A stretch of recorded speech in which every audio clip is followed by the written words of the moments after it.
सभी को जय श्री कृष्णा।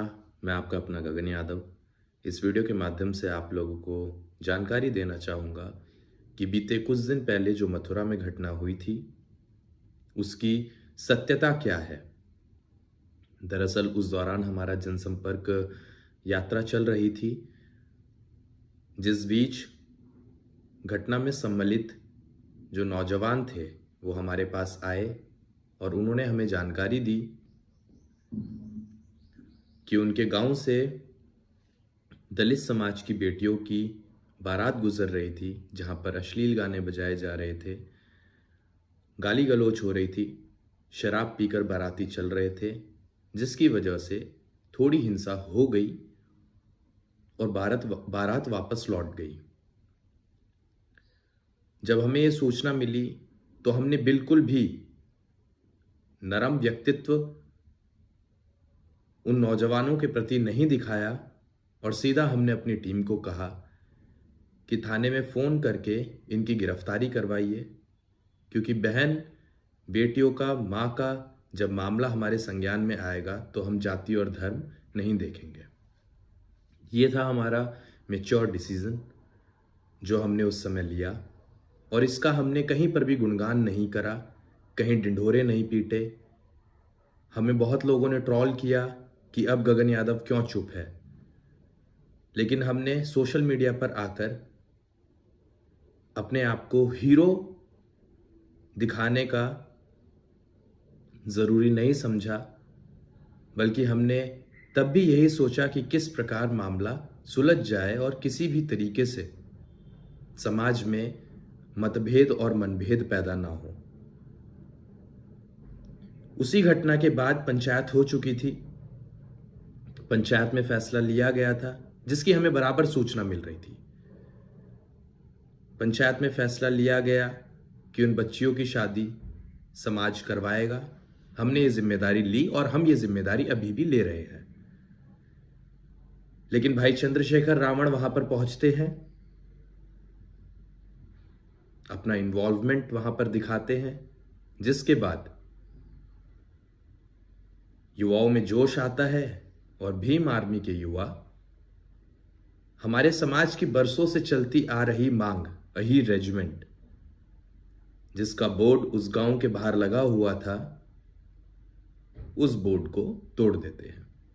हमने कल ट्वीट किया और कहा कि अहीर रेजिमेंट की मांग हमारे मान सम्मान स्वाभिमान की मांग है और अहीर रेजिमेंट के बोर्ड को उखाड़कर फेंक देना कहीं ना कहीं हमको आहत पहुंचा रहा है। इसके बाद मैंने आज भी एक ट्वीट किया जिसमें मैंने यह कहा कि भाई चंद्रशेखर रावण होली के बाद अहीर रेजिमेंट का बोर्ड जो उनके कार्यकर्ताओं, उनके समाज, उनके साथियों द्वारा तोड़ा गया था, उखाड़ा गया था, उसे स्वयं आकर लगाएं और हम सम्मान के साथ अपनी दलित बहनों का विवाह कराने का जो रिस्पॉन्सिबिलिटी है, जिम्मेदारी है, वो लेते हैं। अब इन सब के बीच एक सामाजिक लड़ाई है जो मैं दोनों समाज के लोगों से कहना चाहूंगा।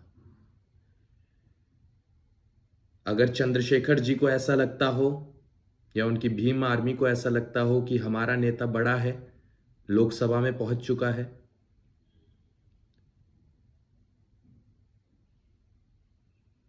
तो ये छोटे बड़े वाली लड़ाई कुछ समय की रहती है, वर्चस्व बदलता रहता है। अगर हमारे नेता ने हमें मौका दिया होता तो 2024 में हम भी किसी न किसी लोकसभा से सांसद बन चुके होते, लेकिन ये बातें हम यहां नहीं बोलेंगे क्योंकि बात यहां पर सामाजिक है, राजनीतिक नहीं है। तो इस घटना को आप अगर राजनीति का रूप देना चाहते हैं और आपको ऐसा लगता है कि आप सांसद हैं तो आपके फैसले को ही स्वीकारा जाएगा, तो ये आपकी सबसे बड़ी भूल होगी। आपका सम्मान है, आपके समाज का सम्मान है और हमेशा रहेगा। हमें इस लड़ाई में इस बात का भी ख्याल रखना है कि मां बहन बेटियों का कोई धर्म नहीं होता, उनकी कोई जाति नहीं होती। वो तो उस रंग की तरह हैं, जिस पानी में जिस तरीके से आप घोल देंगे वो वैसा ही रूप ले लेंगी। लेकिन राजनीति अगर आपको करनी है तो आप हमें बताइए, हम भी उस तरीके से अपना माइंड मेकअप करेंगे। और अगर आप चाहते हैं कि ये लड़ाई, सामाजिक लड़ाई और आपसी प्यार दोनों समाजों के बीच में बना रहे, तो हम लोगों को एक मैच्योर डिसीजन लेना पड़ेगा, एक मैच्योर फैसला अपने समाज के लोगों के बीच रखना पड़ेगा, जिससे कि आने वाले समय में हम लोग बटे नहीं और 27 में पीडीए को जोड़कर ऐसी सरकार बनाए जो हमारे नौजवानों को, महिलाओं को सम्मान देने का काम करे।